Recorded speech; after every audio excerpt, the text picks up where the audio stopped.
Hi guys, we are taping today from our home in Chicago. We just got back from a European vacation. We went back and forth with a number of different topics trying to figure out what we were going to do, but we're going to do a couples trivia today, list of some questions that we actually found just researching online a little bit and coming up with different topics. We have the questions in front of us that we just pulled up now that we're like on the internet, so we really haven't discussed them, so we're going to just wing these questions and see how well we know each other. So little couples trivia today. So the first question is, will come your way, is if you had one day left to live, what would you do?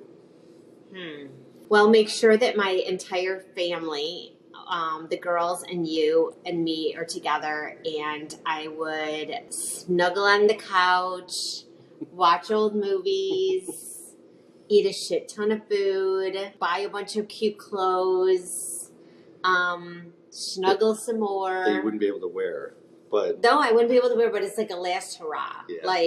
It's actually a pretty depressing question. It's a really depressing question, but I don't know that I would I can't say that I'd go, oh my gosh, I'd want to take like this last minute trip to like something. I really would like to just like hone in and be in the home with the four of us and snuggle and make it cozy and feel the love. I would do the same. So I would do the same. I wouldn't need the clothes necessarily, but I would definitely, want to spend the day with my last day with you and with the girls. So, that would be pretty much it. It's a really fucking depressing question. Yeah, it is. But I mean, it's a good question. But I mean, the clothes are just like, because if something happens, like when it eventually happens, you could just like throw them all in and I'll just snuggle with them. Understandable. Yeah. Next question on the list. Where would you most like to go on vacation? It's interesting because we just got back from our European vacation and we did some great things. But I definitely would love to go to Greece. I think it'd be very cool to go. I would love to go to South America, but the problem is the idea of like getting there with the whole plane flight time just wigs me out a little bit. Why is that any different than going to Europe? I don't know. I feel like anything that's going to be around 12 hours or more, 10 hours or more. Well, you can go to South America to a place less than 10 hours. If you do the tippity top. But like, I don't know that I'd want to do, I don't know. Anything that like seems that far freaks me out, and then it takes away the enjoyment of me actually wanting to go there. Like the girls are having us, they talked me into. So where would you like to go on vacation? I would like to go to Japan. Not Japan. No. The girls talked me into Japan. I would like to go to Greece. They may be rescinding the offer for you to go to Japan after this whole debacle. Rumor has it. I don't blame them. Rumor has it your invitation to Japan is being rescinded by the girls. Okay, I don't know that. I don't know it officially. I've just heard unofficially. That's what the tabloids have said. Okay. Well, I mean, I get it. In all fairness, to explain why, we were supposed to be away for like 3.5 weeks, and I don't sleep very well. I started to have panic and anxiety, and I needed to leave early. So we left our friends, our best friends that we travel with, that we were supposed to be one more week in Switzerland with them, which, by the way, they're having a wonderful time. Keep continuing. And I made Josh change the flight and come home. And skip Switzerland. And skip Switzerland. Right. Yeah. Where would you most like to go on vacation? Which I guess would be with or without me at this point, because I may or may not be invited. Yeah, there might be some places that I actually end up going without you, which I don't really want to do, but I think that it might end up being that way down the road. My real preference is to always travel together, but I think that we might have some situations, but we'll see. I would love to, and I don't mean anything badly about it. There's situations. There are certain things. There are certain places that I absolutely want to go visit and go travel to. Such as? I wanted to definitely do an African safari. Yeah, I'm outie. So I would definitely want to do an African safari. We've fortunately been able to start traveling more and more over the last several years to Europe, and we've seen a bunch of Europe, but we have a lot more to see in Europe. So I'd love to see. Certainly Spain, which we haven't been to yet. We haven't been to Greece yet. Yes. I've yet to be to France, other than this one day that we were just France. there. Yes. So multiple places in France that I'd love to go see. But I'd say yeah, I mean, one or two places. I certainly would love to do an African safari. I would love to go explore Canada more because I think Canada is very underrated. Yeah, I agree with you. I also would love to get down to South America. We have not traveled at all to South America at this point. Yes. So I think there are multiple places. So I don't have one place in particular. Yeah. But many, many places. Certainly I would love to go to Asia, and the plan is to go to Japan. We're supposed to go to year. Japan, and this is what the trip supposedly they're taking away from me, which I understand and I'm okay with, but I just I just heard. You just heard there was a scuff. I just heard some scuttlebutt on the street. Scuttlebutt on the street, yeah. Totally. Okay, so the next question is, what would you do if you won $10,000? If I won $10,000, Yes. I would split it and give 5 and 5 to both of our girls. That's a good answer. Yes. Yeah, that's actually a very good answer. Thank you. I think if I won $10,000, I would. What would I do with it? I would probably, at this point Give of me our 8 lives, and you keep 2. well, you would take 8 and I would get 2. So, yeah. But no, I think that I like your answer a lot, and I think I'll piggyback off of that. I would probably find a charity or two to go donate that money to, or maybe an individual or a family that like we're friends with or Yes. we know of, and we know several people or families that could use $10,000. So I think I would actually do that versus someone close to us or someone that is in our lives. I would give them. That's a really good money. answer. That's what I would do. Yes, I think that's a really, really good answer. Yeah. So this is probably more your speed than mine because I don't really remember most of my dreams. But next question that is here is, what is the craziest dream you've ever had? Well, so it's a little difficult for me because I take Ambien, and I'm not encouraging it. I'm just saying I definitely need Ambien. I take Ambien, and I do a lot of blackout things that happen with Ambien. So you might be better to tell me, but a lot of times I dream about my teeth falling out, all my teeth falling out, which I've had as a recurring dream, that I never graduated high school, and that somehow or another I'm getting called back as an adult to finish off high school. I don't think I've ever heard that from you. Yeah, I've had that multiple times. It's weird. You wake up pretty often, not like every day, but you wake up relatively often and say, I just had like the craziest dream. Yeah, my dreams are very vivid when they're happening. I will say I have a lot of situations where I end up in locations in my dream that I swear I must have lived in a past life, and that I know the place. Like I could get through it in the back and forth, and I recognize it. But then it's not something I've ever experienced in my world now, like in my life now. So I do fully believe that I have been reincarnated quite a few times, and I had some past lives because there are dreams where I think that I've been places that my brain just knows I've been. I don't know. I unfortunately don't have an answer on this one. I know. I just don't. I don't really. Very, very infrequent do I remember a dream that I've had. So I wish I could participate on this one, but I just can't. So I'm going to pass. If you could trade lives with someone, who would it be? I just read that one for the first time. I'm not a big person when it comes to wanting to trade my life with anybody. I never look at the grass is greener kind of thing ever. I'm not that kind of person ever. So I don't have anyone that I'd ever want to trade my life with. I mean, I think there's some incredible people out there that oh, that would be so cool to do. But to trade my life with? No. I just never look at people and go, God, I wish I was that person. I don't know. Leo DiCaprio seems to have a pretty fun life, I would say. Mm-hmm. Yeah, Leo DiCaprio has a pretty fun life. But what you're looking at from the outside, right. I mean, maybe he's lonely and just that's what I was going to say. Pathetic and sad. That's what I was going to say. So someone like him, who seems or appears to have a really cool life and really enjoying himself in so many ways, going to visit cool places, hanging out, doing his thing. To your point, though, it could be super lonely on the inside. No one really knows. So I don't really know. And when I say Leo DiCaprio, it's just he just pops up just because. I mean, I'm a fan, but you've been a fan. But I'd say like Michael Jordan. I knew you were going to say that. Who's like my. That's like, that's what I was waiting for you to say. Yeah, like MJ is like my guy, like forever and ever. Like I don't get all excited about anybody, but he is the one person that I would definitely want to hang with, and his life is, I think, pretty damn cool. It seems like, but he's also kept a pretty low profile since he retired. But his dad was murdered. Yeah. He's gone through a whole bunch of stuff that, but yeah, I don't really know either. That's a tough question to answer. That is a tough question. We might, yeah. Yeah, I don't have. I don't look around. I think at this point, very fortunate to just kind of have pretty much whatever, makes me happy. What is one thing no one knows about you? One thing that nobody knows about me?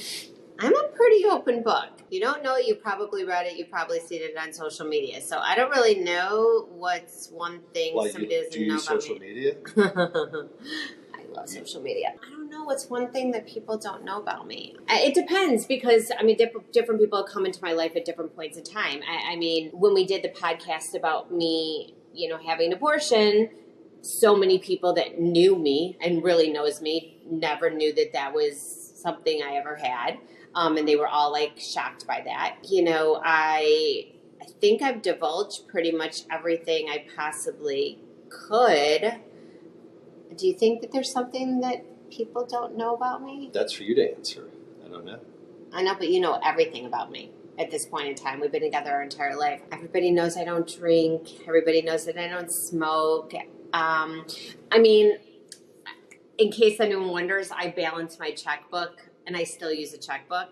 I balance it every single morning like clockwork, and I've been doing that since I was 13 years old. Fun fact, I'm very anal retentive about finances. That's pretty much it. That's pretty much it. What's something that people... thing no one knows about me? That I can't balance a checkbook. This is a very good point. And I do not have the patience to pay bills. Yep. I'm also a pretty open book, so there's not much. You have a button in your nose. Maybe people don't know that. I do. I had a heart stent put in. Oh, you had a heart stent put in. That's right. So a lot of people, I was very vocal about it when I got it done. So when I was 42 years old, I had a heart stent put in. So that's something that a lot of people don't know. But that's not because I hide it or anything. I actually promote that when, certainly after I got it put in that surgery. I was very vocal about to my friends and other folks that I came across to talk about taking care of themselves, etc. But yes, I have a heart stent that was put in that saved my life at 42 years old. That's probably one thing I think that a lot of people don't know. So. I went to a doctor, Dr. Young, when I was 15 years old because I had been dealing with heart problems my entire life. And he looked at me and he goes, just so you know, when you turn 60, you're going to have a massive heart attack and die. And I thought that was an interesting thing to say to somebody because you're not even a psychic. I don't even know where it came from. But since then, I've always had medical anxiety. Well, that's nice of him that he said that to you. Yeah. Would you rather go for a hot air balloon ride or a bungee jump? Oh. And you can't say neither, so you have to pick one of those two. God. Okay, you guys may not also know I am petrified of heights. I would also say, I would come back to the last question, that I think that a lot of people don't know how, when I say crazy, I don't mean it in a bad way, but a lot of people don't know how crazy you are when it comes to, like, medical situations. But when I say crazy, it's not meant derogatory. Yes, I'm hypersensitive. You're very hypersensitive when it comes to medical stuff. Yes. I've spent my entire life fighting to keep myself well because I've had a lot of medical issues. And so I'm very hyper-vigilant and hyper-focused and hypersensitive. And it's not just for me, it's for all four of us. I guess I would say hot air balloon, only because I would hope that I float gradually to the ground. Okay. All right. What would you say? Well, I have been in a hot air balloon before. So I was in a hot air balloon when I was a kid. I was tethered, though, so it wasn't just floating. I was probably up maybe a few hundred feet or something. But so I've been in that. I don't really remember it tremendously well, but I have been in that. So I would say I'd probably go. I mean, if somebody like if one of our daughters, most likely Sophie, said, "Hey, listen, like let's go bungee jumping," I would probably be talked into doing it with her. The hot air balloon, I think, situation would maybe freak me out a little bit more today than it did when I was a kid, for sure. I mean, you're just sitting in like a basket, or you're standing in a basket. They are in fucking baskets. Yeah, so floating. I'd probably say bungee jumping. What is the strangest thing you've ever eaten? This is also not. This is pretty basic for you, so I don't know, maybe it's like pasta with spaghetti sauce or something. Yeah, because I'm a crazy eater, and I really go nuts when it comes to trying things. I do not try. I think the craziest thing I've probably ever eaten was tongue, and that was because I was kind of forced upon it when I was a kid. My mom used to make it all the time. Oh, God, the whole idea of eating something that actually can taste you back is disgusting to me. But so I think that would be like the weirdest thing that I've ever eaten. Although I did try whale blubber when we were in Iceland. Did you try it? I did. I tried it. Debbie and I both tried it. We were so proud of ourselves. I am very grounded, guys. I do not waver. I like gravity because it keeps you on ground. I don't like tasting weird things because I don't really understand where they come from.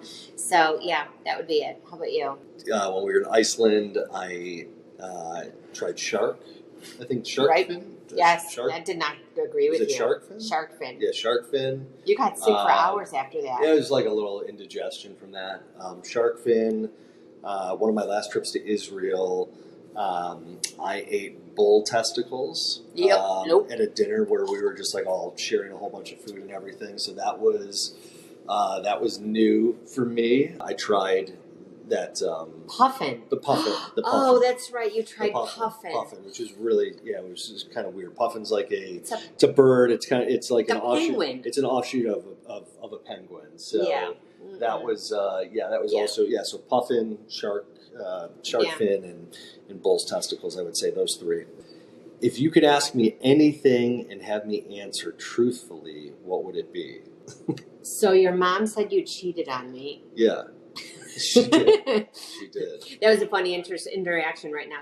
That's what she told me. So, have you? No. I know. Of course not. No, but that was a very interesting interaction. Yeah, my mom's a little out there. The answer to that question is no. I know. But it is pretty funny how that came It was up. a funny conversation, actually, because we literally came out of nowhere. Out of nowhere. At dinner about 2 months ago. Yeah, we were just like sitting there, and we were like all enjoying dinner. I mean, she was like complaining about how expensive the food was, whatever. And then all of a sudden, she wasn't paying for it, so that was the comical part of it. But then she all of a sudden, like, she looks at us and she's like, and I know that he cheated on you. Can you pass the salt? And we're like, right. That wasn't even a topic of conversation. We're like, wait, what? What did she just say? Yeah. The answer to that question is no. I don't really have a question otherwise. How about you? Am I ever getting? No. What keeps you up at night, or do you go to bed at a reasonable time and go right to sleep with no problems? That is 100% not the case. I am the world's worst sleeper. I do not go to bed until probably 3 o'clock, 4 o'clock every night. What keeps me up at night are a handful of things. I worry constantly, first of all, for the girls. Like, the girls are older now, so if they're out and they go do anything, and I, as a parent, will not undoubtedly go to bed at all until I know that they are in their own places safely. So that's first off. I worry about money. It's just a thing that I've grown up. It's just embedded in me. That's just what happens, which is part of the reason why I told you guys at the beginning that I balance all checkbooks first thing in the morning.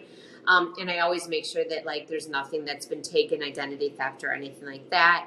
I also, my heart does very weird things at night. This is a problem that I've had that also brings out the little anxiety that I have about my health. But, like, my heart doesn't beat properly at night. So I have, like, a slew full of things that Those are 3.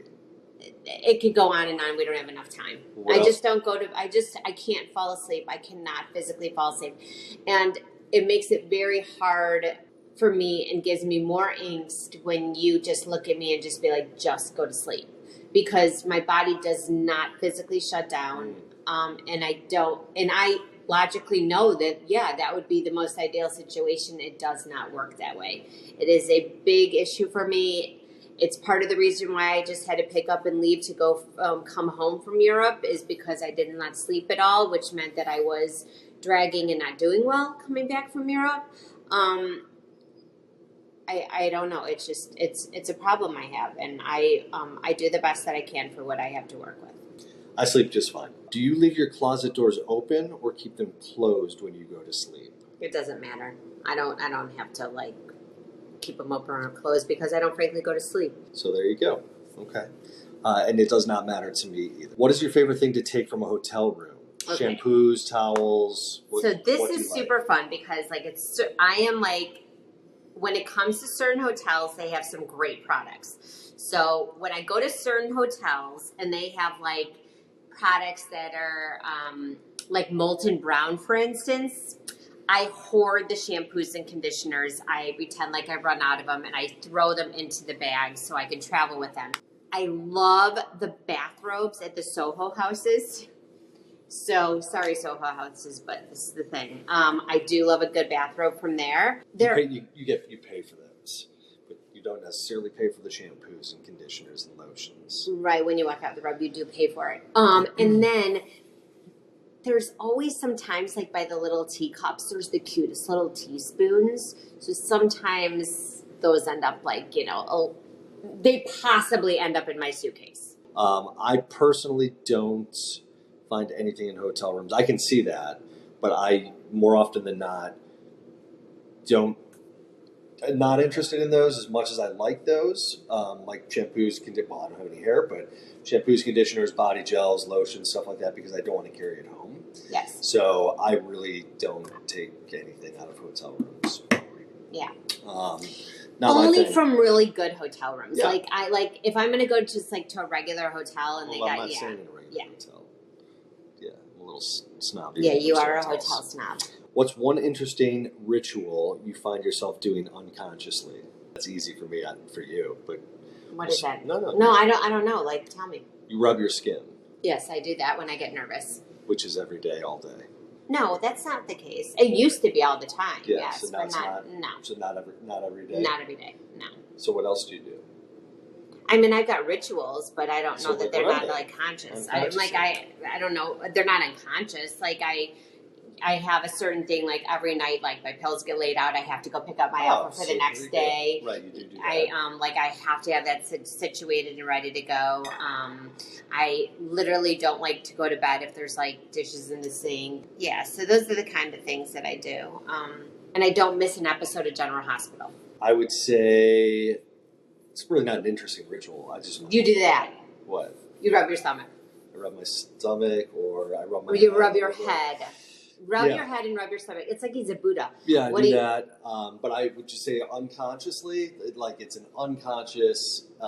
Every morning I wake up, the first thing I do is I will make a cup of coffee. Period. End of story. Well, I let the dogs out first, yes, and then I make a cup of coffee. Those are you do like unconsciously. That's just like muscle memory routine. Yes. Taking care of the dogs first thing in the morning, and then letting them out, feeding them, and making a cup of coffee.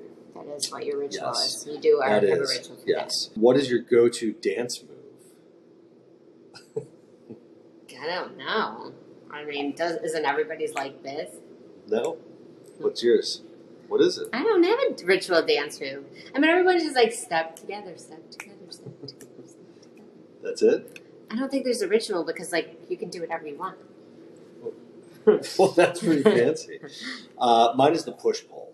So, we took lessons. We took dance lessons. We took dance lessons. Years ago. We did. Leading up to our 10th anniversary. At Fred Astaire Dance Studio. Yeah. Josh and I both learned how to do the foxtrot. Foxtrot, the push-pull, the waltz, a little bit of the waltz. We did waltz.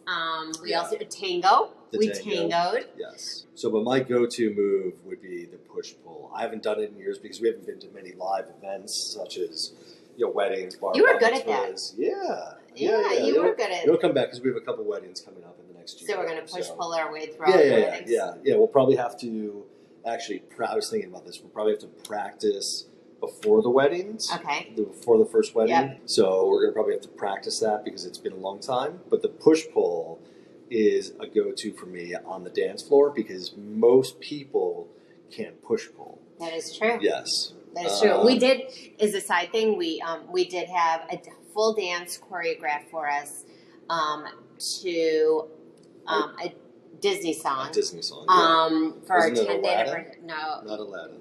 No. Aladdin? It wasn't Aladdin. No? Oh God, that's not good. We're both What was showing it? our age. I can't remember. Anyway, Yeah. but we both did. We had a whole choreographed dance that we surprised our family with, and we were good. We were going weekly.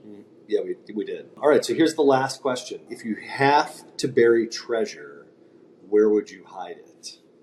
So my grandmother always put stuff in Kleenex boxes around the house.